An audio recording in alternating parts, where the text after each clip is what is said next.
Violence erupted once again in Jiirbam on Sunday when a CRPF jawan was killed in an ambush by militants in Kuki Village.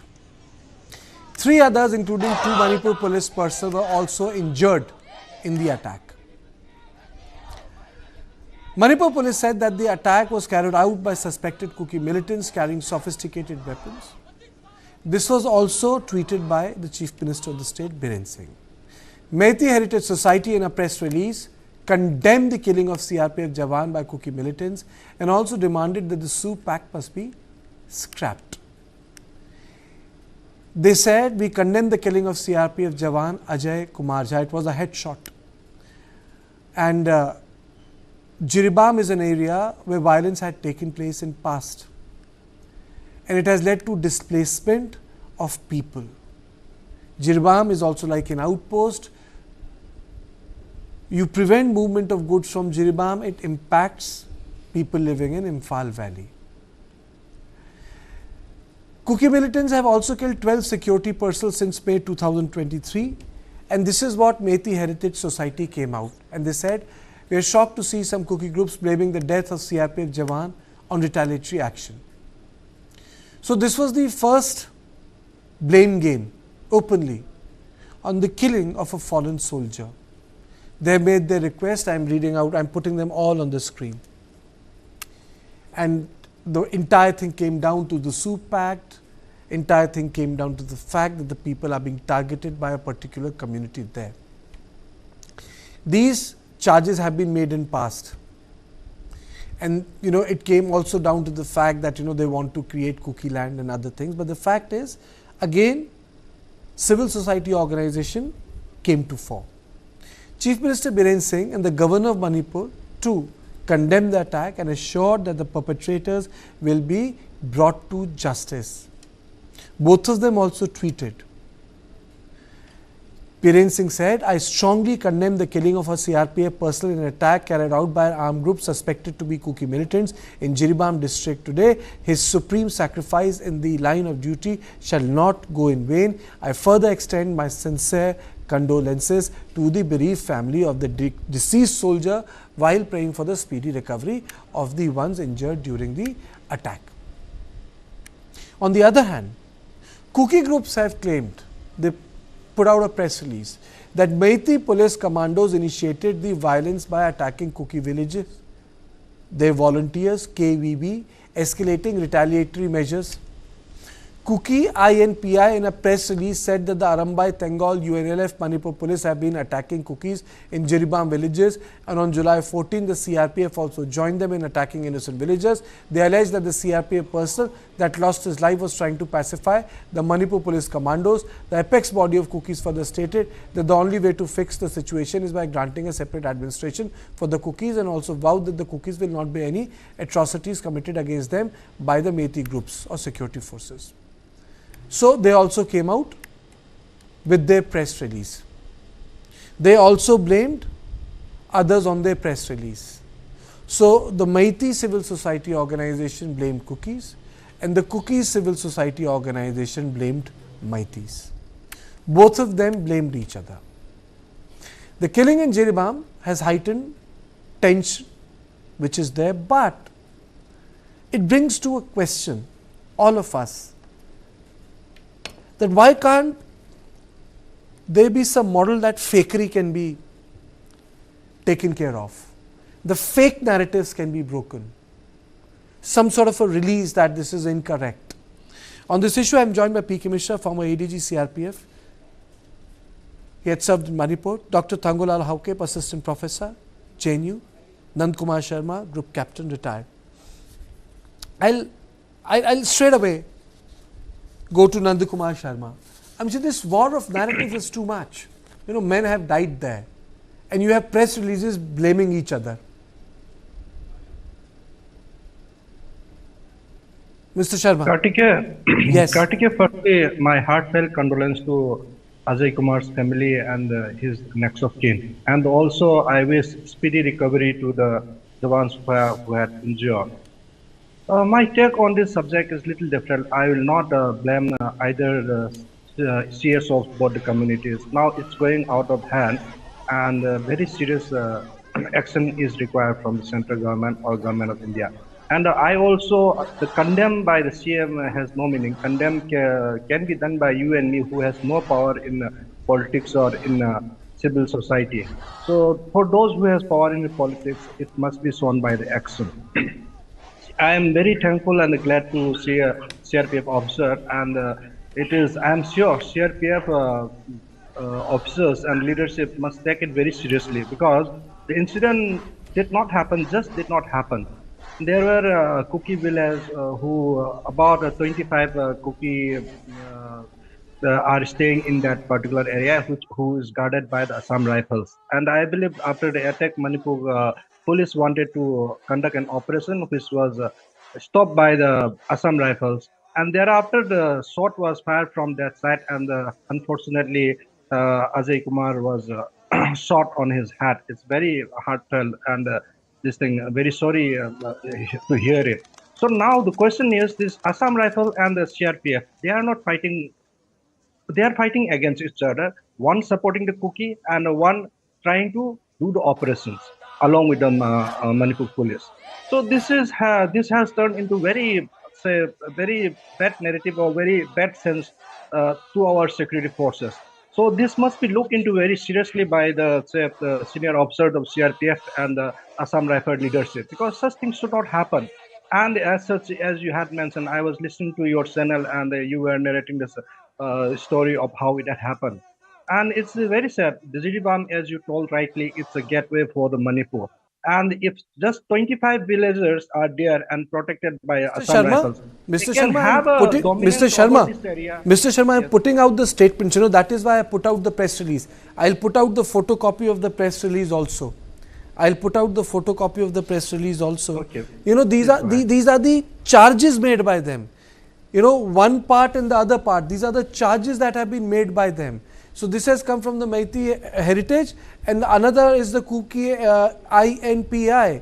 So these are the charges, and today it's about the politics on the killing that has taken place. Before I go to Dr. Hauke, Mr. Mishra, this attack on security forces is really very brazen. I mean, to say, when I saw the visuals, they have taken a headshot on Mr. Jha.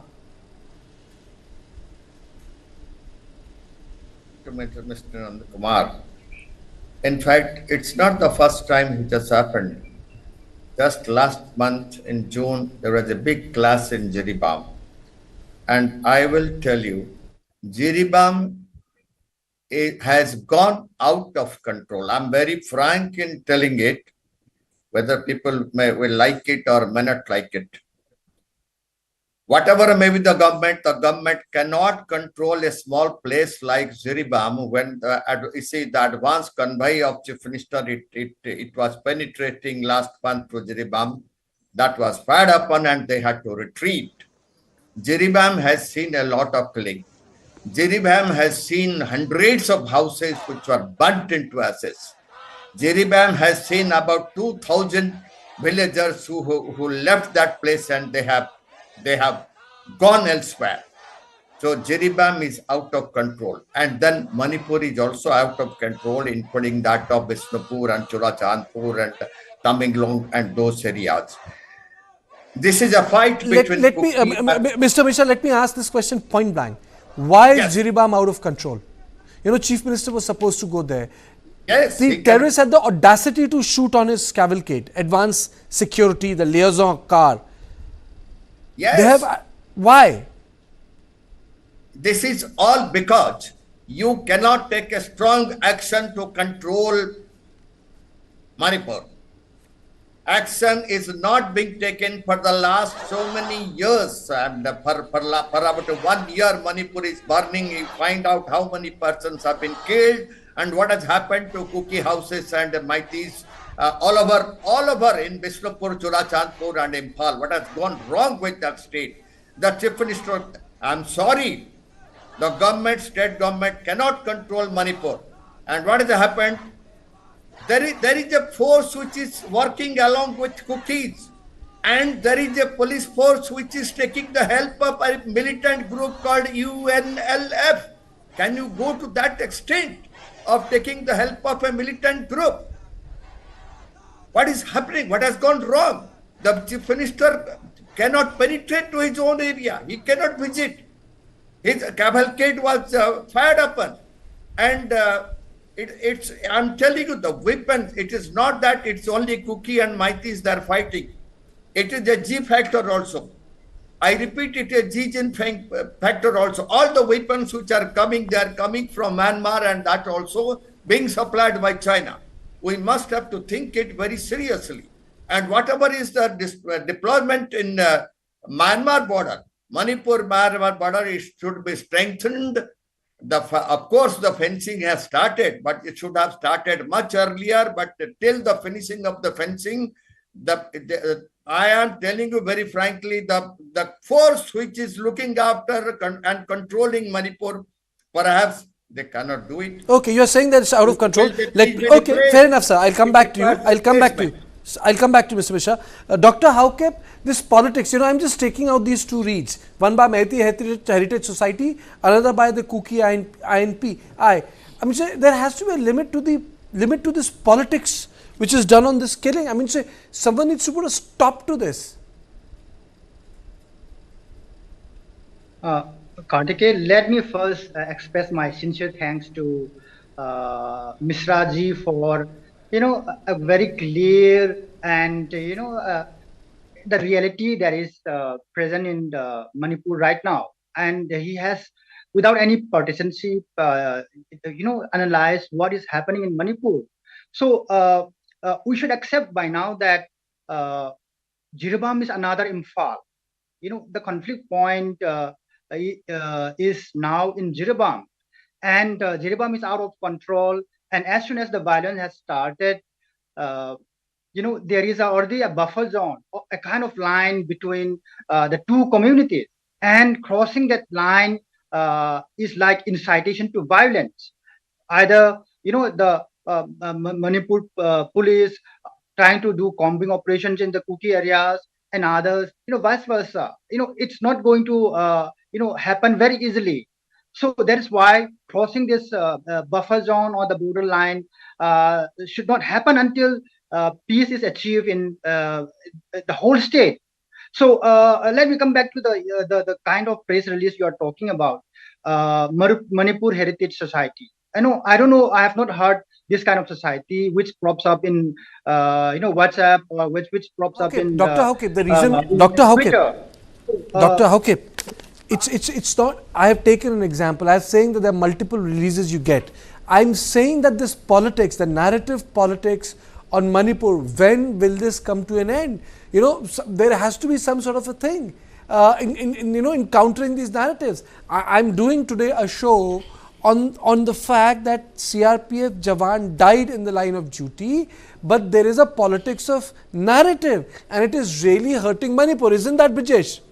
It is hurting Manipur, Kartikeya, but I don't see it going anytime soon.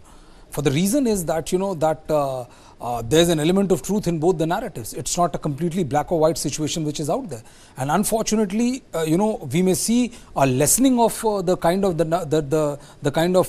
violence we used to see in the first 4-5 months. The fatigue might have set in, or the clampdown might have, forced it to dissipate. But the periodic violence which you are seeing, as in this particular case, killing of a CRPF jawan, is a very clear reminder of the fact that all is not well and the situation is far, far away from being normal. We may say that, the number of incidents have come down, it is because of this policy, it is because of that policy. I think, the bottom line is that the both ethnicities are at against each other and it is not going to dissipate anytime soon, And it will be foolhardy to believe one narrative and completely discount the other. Because, the first thing which starts is like, this ethnicity is responsible for carrying out this dastardly attack, where the other side says it's completely different. Even the Chief Minister said suspected. So I know, but these are wordplays, Kartikeya. It's like when you say that, allegedly Brijesh is involved in this. So you use the word allegedly to protect yourself in the court of law. But the second you take my name along with allegedly, you have smeared me. irrespective of how you phrase the sentence. I think, what Manipur is lacking is a very sincere effort from the Chief Minister, from the state, to make sure that at least they make warring factions sit together and make sure that at least this kind of violence doesn't go on. But unfortunately, that is not happening. And till that happens, we are doomed to witness this kind of violence, time and again. Mr. Sharma, why has Ground Zero shifted to Jiribam? I want to know why has suddenly this place has become so volatile. Kartike, as I told you earlier, this is a area domination story. If you want to control this area, then first the initial Kangpokpi is all absolutely controlled by the Kuki community and up to More. So that is done. So this already have control. So the other way for the Meiteis or for the Manipur, for logistic supply, other essential thing is the Jiribam. So this is a very strategic and tactical requirement for adversary force. I will say adversary force, and I will not discount angle of foreign interest in this, because there are not much of the Kuki community inhabited in and around Jiribam. If at all they are there, they're in the far hills. So it's more than 5 to 6 kilometers in the up hills. So they cannot have a area domination. However, with about, say, according to my sources, there are about 25 villagers, and creating this havoc and killing jawan of CRPF, it shows that the determination and the might of their power. And also one of the very unfortunate thing is the Assam Rifles, they are with them, and the so-called suspension operation, under which they are having a not to fire at each other treaty, and they have been living for 10 to 20 years knowing each other.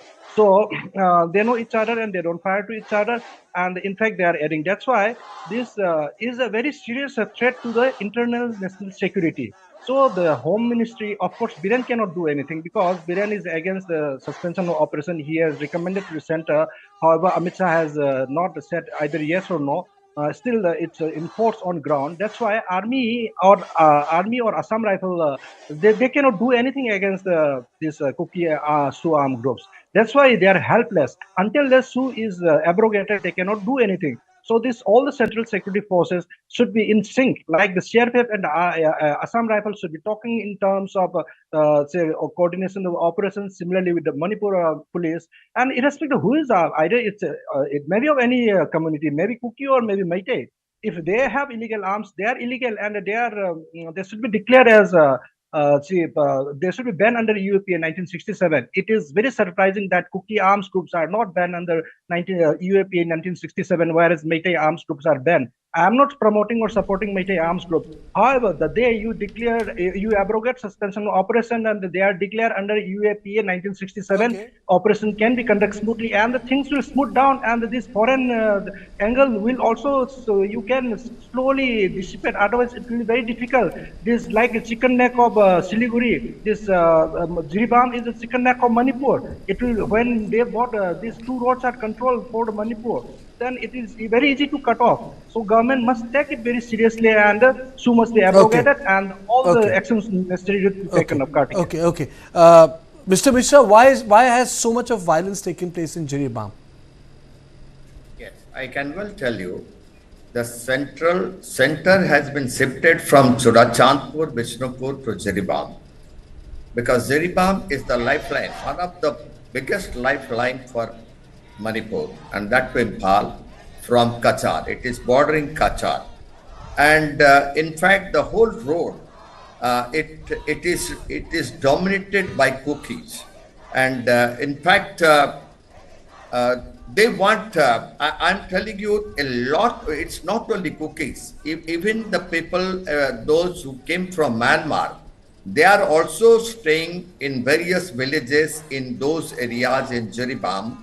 And it's a big group which is already formed, and Kukis in hill areas, they are very, very strong with arms given to them by Myanmar, and also supported by few forces also from here.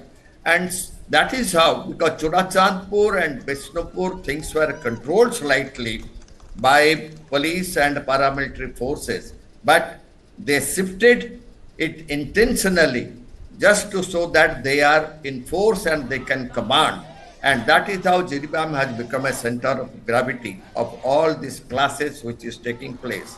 And it is very difficult if we don't intervene, particularly with the double engine government in Manipur.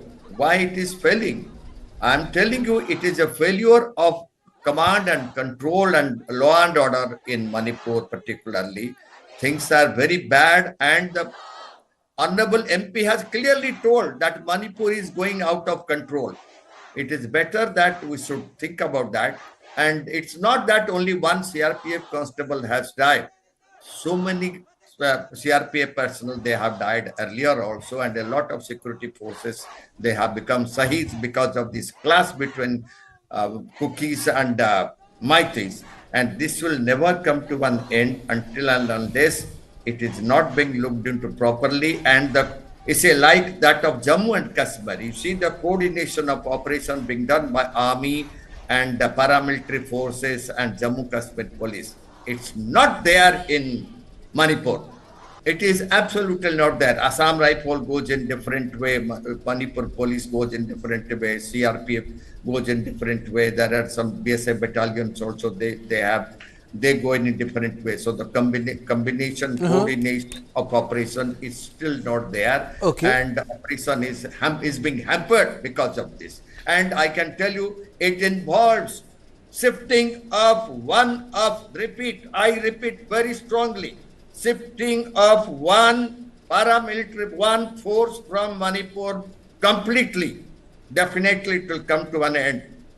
Hand over to any other paramilitary force. But one force has to go from there, which is there for last so many years. And they have the link to Kuki militants. That force has to be shifted. Sir, I would only say that we have to refrain from using that word, because the more we use it, the more it adds problem to the Manipur, because that has been the charge of so many communities, that these forces are split. If one says that Assam Rifle is protecting one community, then even the Manipur commandos are blamed by the other communities, sir. It creates a problem. That is why they should not involve. They should not involve with all these things. They have to go against the militant groups, whoever is getting arms. It's very clear. It's very clear. Dr. Haukip? Yes. Firstly, I want to, discuss about the linkage between Myanmar and Jiribam, because Jiirbam is about 100 kilometers away from Myanmar, and talking about people from Myanmar there in Jiirbam would be wrong, because Jiirbam is very close to Sylhet or Bangladesh, and there are many allegations that localities in Jiirbam like Lamdai Kuno is full of Bangladeshis. So we have to look into that angle rather than the 100 or 200 kilometer away country and its people. So coming again to the abrogation of SO with Kuki militants, practically right now there is no SO or suspension of operations with the Kuki militants. It has not been renewed for the last many months. And to my opinion, it should not only be the Kuki militants, but even Meitei and other groups which are within the bounds of certain rules should also come to sign it and then have settle their own problems within the Constitution of India, rather than trying to frame them, trying to blame them for everything, and create more problems and perpetuating the conflict in the region.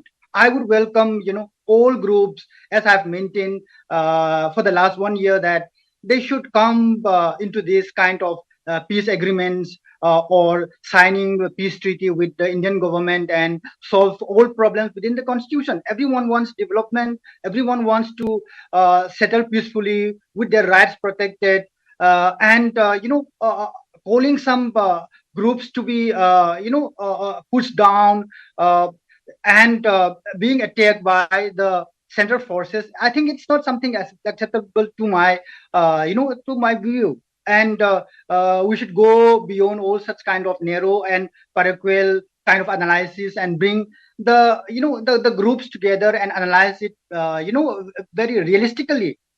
We need more people who could solve problems rather than prolong it. For Absolutely, instance, I absolutely agree with you. I absolutely agree with you, Dr. Haukib, that we need more people who can solve problem rather than who can add to the problem. Actually, the Manipur issue is that you have voices who are adding to the problem. There should be voices who can resolve the problem. I think that's the best thing you said in this program.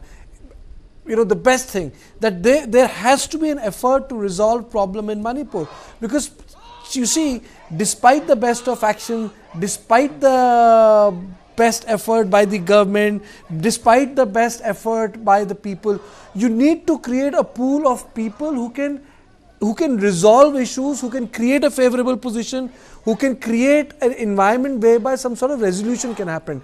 But yes, it's a very worrying phenomena that the entire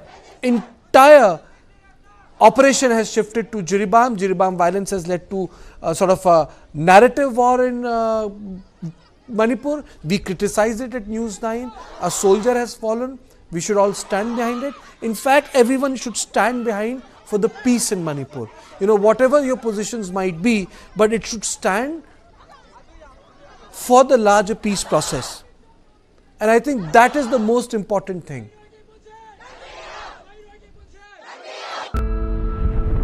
Who am I? Nobody can crack that mystery.